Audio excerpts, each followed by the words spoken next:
হে বন্ধুরা, তো কেমন আছো সবাই? আশা করি ভালো আছো। তো বন্ধুরা, আজকে আমরা দেখে নেব একটা সেলের মধ্যে কিভাবে আমরা ব্রেক দিতে পারি। একটা ওয়ার্ড লেখার পরে ব্রেক দিয়ে দিয়ে আমরা অনেক ওয়ার্ড এইভাবে কিভাবে আমরা লিখতে পারি সেটা দেখে নেব। আমরা নর্মালি এখানে যদি কিছু লিখে এন্টার দিই তাহলে কিন্তু এটা হবে না। দেখো এখানে লিখছি CPU, এটা লিখলাম, লিখে যদি আমরা এন্টার দিই দেখো এটা পরের সেলে কিন্তু চলে এসছে। তোমরা যখন ম্যানুয়ালি ডেটা তৈরি করো তো এইভাবে তৈরি করো, কিন্তু তোমাদের যদি একটা সেলের মধ্যে এত কিছু লেখার প্রয়োজন হয়ে পড়ে তখন কিভাবে করবে এটা আজকের ভিডিওতে সম্পূর্ণ আমরা ক্লিয়ার করে নেব।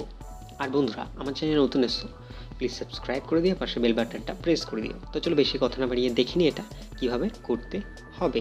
তো বন্ধুরা, ফার্স্ট এটা আমরা ডিলিট করে নিই, ডিলিট করে দিলাম তোমাদের বোঝানোর জন্য। তো এখানে চলো আমরা এটা দেখে নেব। বন্ধুরা, এখানে আমরা কিছু নেম টাইপ করে নেবো। এখানে আমরা টাইপ করি মোবাইল, MOBILE, মোবাইল দিলাম। মোবাইল দেওয়ার পরে স্পেস দিলাম, দেওয়ার পরে মাউস, MOUSE মাউস, তারপর স্পেস দিয়ে CPU লিখলাম।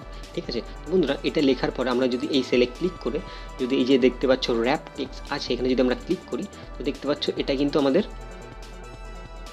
সুন্দরভাবে কিন্তু চলে এসছে। তো আমরা সেলটাকে যদি ছোট বড় করি দেখো এটা কিন্তু সুন্দরভাবে চলে এসছে।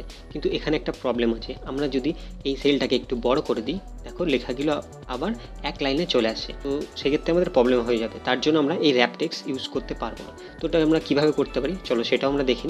চলে ডিলিট করে দিই, ডিলিট করে এখানে আমরা চলে আসলাম, এসে আমরা এবার লিখবো মোবাইল, MOBILE মোবাইল লিখলাম। তো বন্ধুরা, এই মোবাইলটা লেখার পরে কিবোর্ড থেকে অল্ট তারপরে এন্টার, দেখো এটা কিন্তু ব্রেক হয়ে গেছে। তো এরপর আমরা লিখবো মাউস, MOUSE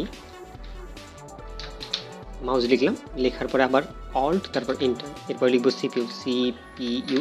তো দেখতে পাচ্ছ বন্ধুরা, আমরা কিন্তু একটা সেলের মধ্যে এই তিনটে নেম কিন্তু আমরা লিখে নিলাম। তো এরপরে অ্যামাউন্টটা লিখে নেবো সেমভাবে এখানে।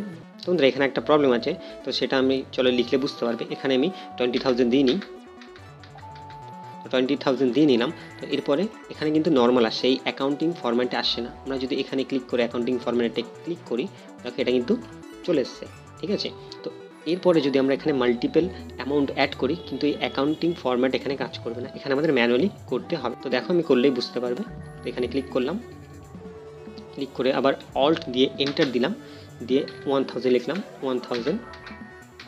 ঠিক আছে, দিয়ে যদি বাইরে ক্লিক করি দেখো এখানে অ্যাকাউন্টিং ফরম্যাটের মতো আসছে না, এখানে আমরা ম্যানুয়ালি করতে হবে।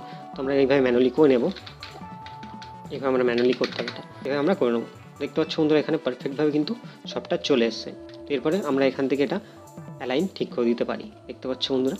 তো আশা করছি বন্ধুরা তোমরা বুঝতে পেরেছো কীভাবে একটা সেলের মধ্যে মাল্টিপল ওয়ার্ড আমরা লিখতে পারি।